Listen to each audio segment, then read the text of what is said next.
ನಮಸ್ಕಾರ ರೀ ಎಲ್ಲರಿಗೂ. ಇದು ಥರ್ಸ್ಡೇ ಈವ್ನಿಂಗ್ ಬ್ಲಾಗ್.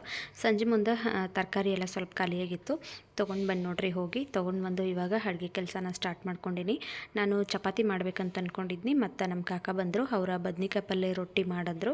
ಸರಿ ಆಯ್ತು ಅಂಥೇಳಿ ನಾನು ಬದ್ನಿಕಾಯಿ ಪಲ್ಯ ಮಾಡಿ ರೊಟ್ಟಿ ಮಾಡಕತ್ತೀನಿ. ಕರೆಂಟ್ ಒಂದು ಹೋಗ್ಬಿಟ್ಟು, ಹಾಗಾಗಿ ಇವತ್ತು ಅಡುಗೆ ಕೆಲಸ ಸ್ವಲ್ಪ ಲೇಟ್ ಆಯಿತು. ಇಲ್ಲಾಂದ್ರೆ ನಮ್ಮ ಮನೆಗೆ 8 ಗಂಟೆಗೆ ಅಂದ್ರೆ ನಾವು ಊಟ ಮಾಡಿಬಿಟ್ಟಿರ್ತೀವಿ. ಕರೆಂಟ್ ಹೋಗಿದ್ದು ಅಂಥೇಳಿ ನಾನು ಕರೆಂಟ್ ಬರಲಿ ಅಂತ ವೆಯ್ಟ್ ಮಾಡಕತ್ತಿದ್ನಿ. ಲೇಟಾಗಿ ಬಂದು ಕರೆಂಟ್, ಅದಕ್ಕೆ ಬೇಗ ಬದ್ನಿಕಾಯಿ ಪಲ್ಯ ಮಾಡೀನಿ. ಆಮೇಲೆ ರೊಟ್ಟಿನೂ ಮಾಡೀನಿ. ರೊಟ್ಟಿ ಜೋಡಿ ಈ ಥರ ಹಸಿ ತರಕಾರಿನ ನಾವು ಕಡ್ಕೊಂಡು ತಿನ್ನೋದ್ರಿಂದ ಟೇಸ್ಟ್ ಚಲೋ ಇರ್ತದೆ ನೋಡ್ರಿ.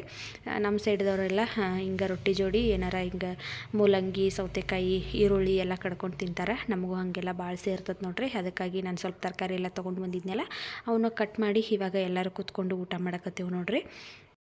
ಈ ವಿಡಿಯೋ ಏನಾದರೂ ಇಷ್ಟ ಆಗಿತ್ತಂದ್ರೆ ಪ್ಲೀಸ್ ಒಂದು ಲೈಕ್ ಮಾಡಿರಿ, ಚಾನಲ್ನ ಸಬ್ಸ್ಕ್ರೈಬ್ ಮಾಡ್ಕೊಳ್ರಿ. ಸಿಗೋಣ ಮುಂದಿನ ವಿಡಿಯೋದಲ್ಲಿ. ಬಾಯ್.